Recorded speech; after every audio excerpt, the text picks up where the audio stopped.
দুজনকৈ আমাৰ গ্ৰেপ্তাৰ কৰা হৈছে বাকীখিনি আমি ইনভেষ্টিগেশ্যনত এতিয়াও আছে বাকীখিনি আমি ক'ব গ্ৰেপ্তাৰ কৰা দুজনৰ নাম হৈছে প্ৰথমজনৰ নাম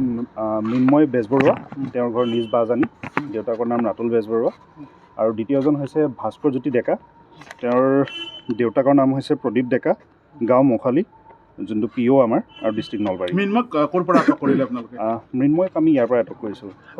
এগৰাকী যুৱতী আটক কৰাৰ খবৰ ইতিমধ্যে সদৰি হৈছে কেনেকুৱা ধৰণে জড়িত এই যুৱতীগৰাকী হয় আমি এইটো ইনভেষ্টিগেশ্যন কৰি আছোঁ যুৱতীগৰাকী কেনেকৈ আচলতে জড়িত মোবাইলটো ব্যৱহাৰ কৰিছিল নেকি মোবাইলটো ব্যৱহাৰ একচুৱেলি নহয়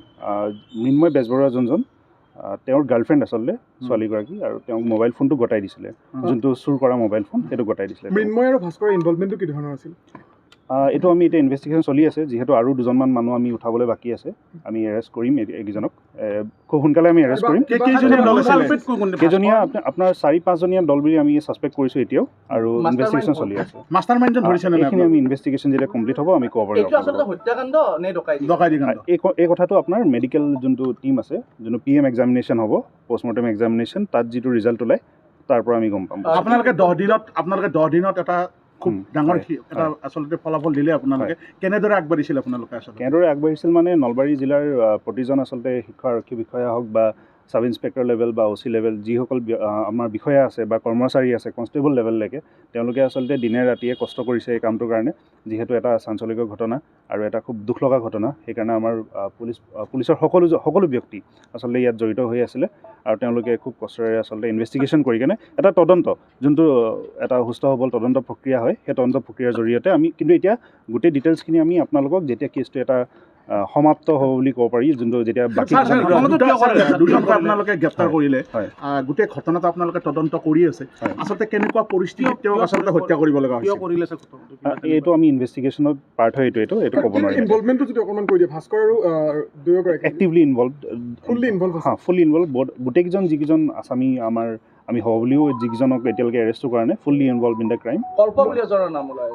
এইটো আমি এতিয়া ডাইভাৰ্জ কৰিব নোৱাৰিম যিহেতু দুগৰাকীকৈ আপোনালোকে মহিলাক ইতিমধ্যে আটক কৰি ৰাখিছে আমাৰ এতিয়াও ইনভেষ্টিগেশ্যন চলি আছে আজি আপোনালোকক যিখিনি ক'লোঁ তাৰ পিছতো এতিয়া ইনভেষ্টিগেশ্যন চলিব যদি তেওঁলোকৰ ৰোলটো পোৱা যায় তেওঁলোকৰ আমি ইনভলভমেণ্টটো পাওঁ তেওঁলোকক ডেফিনেটলি এৰেষ্ট কৰা কিবা সামগ্ৰী আপোনালোকে ৰিকভাৰ কৰিবলৈ সক্ষম হয় এটা মোবাইল ফোন যোনটো মোবাইল ফোন মীৰা তালুকদাৰ বাইদেউৰ যোনটো ভিক্টিমৰ তেওঁ ৱাইফ হয় তেওঁৰ মোবাইল ফোনটো আমি ৰিকভাৰ কৰিবলৈ সক্ষম হৈছোঁ আৰু এখন স্কুটিখনৰ নাম্বাৰটো আপোনাক নকওঁ এতিয়া বৰ্তমান সেই স্কুটিখনো আমি গুৱাহাটীৰ পৰা আচলতে ৰিকভাৰ কৰিবলৈ ছাৰ এই যিজন মৃন্ময় বেজবৰুৱা তেওঁ এটা লিউ অৰ্গেনাইজেশ্যন বুলি এটা অৰ্গেনাইজেশ্যনতো জড়িত যিটো এটা আচলতে অসামাজিক কাম কাজত জড়িত তাৰ সন্দৰ্ভত কিবা তথ্য আছে নেকি নাই তাৰ বিষয়ে আমি এতিয়ালৈকে বৰ্তমান ইমান তথ্য পোৱা নাই আমি পিছত যদি আপুনি গম পাওঁ কিবা তেতিয়া আপোনালোকক হয় কালিয়ে পাইছোঁ এতিয়ালৈকে সেইটো ইনভেষ্টিগেশ্যনৰ প্ৰচেছত আছে এইটো আমি চাম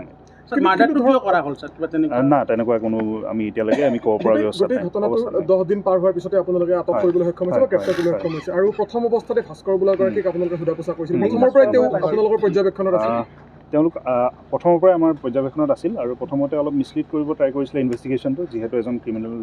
ক্ৰিমিনেলে সেইটো কামেই কৰে প্ৰথম অলপ মিছলিড কৰিব চেষ্টা কৰে ইনভেষ্টিগেশ্যনটো কিন্তু আমি এটা সুস্থ সবল আমাৰ in the leadership of SP ma'am আমি ইনভেষ্টিগেশ্যনটো এটা ভাল লাইনত আৰু এটা বিষয় চৰ্চা চলি আছে যিহেতু এটা ইনভেষ্টিগেশ্যনৰ পাৰ্ট হয় সেইকাৰণে আচলতে ৰাজহুৱা কৰা হোৱা নাই যেতিয়া এইটো যিহেতু ক'লোৱে মই আপোনালোকক এৰেষ্টখিনি যেতিয়া কমপ্লিট হ'ব আৰু এৰেষ্ট কৰিবলৈ আপোনালোকৰ বেছিক যিটো ইনভেষ্টিগেশ্যন এই বেছিক ইনভেষ্টিগেশ্যনত যিটো ডকাইতি কাণ্ড এইটো মটিভটো কি আছিল ডকাইতি আছিল নে মাৰ্ডাৰ আছিল মই এতিয়া এইটো বিষয়ে তেওঁলোকৰ প্ৰতি এটা সাধাৰণ ৰাইজৰ প্ৰতি এটাই আহ্বান যে আমি নলবাৰী পুলিচ সদায় আমি এক্টিভ আৰু যিকোনো এনেকুৱা চিটুৱেশ্যনত বা যিকোনো এটা ক্ৰিমিনেল এক্ট যেতিয়া হৈ যায় আমি তৎপৰ হওঁ আমি কাম নিজৰ আৰম্ভ কৰোঁ আৰু বৰ্তমান সময়ত তেওঁলোকে চিন্তা কৰিবলগীয়া মই একো নাই বুলি ভাবোঁ খুব সোনকালে আমি ইনভেষ্টিগেশ্যন কৰিম খুব সোনকালে মই এইটো ডাইৰেক্ট কৈ দিব নোৱাৰোঁ যিহেতু ইনভেষ্টিগেশ্যন চলি আছে আমি এইটো ইনভেষ্টিগেশ্যনটো বেয়া কৰিব বিচৰা নাই যিহেতু পিছত পানিছমেণ্টৰ কথা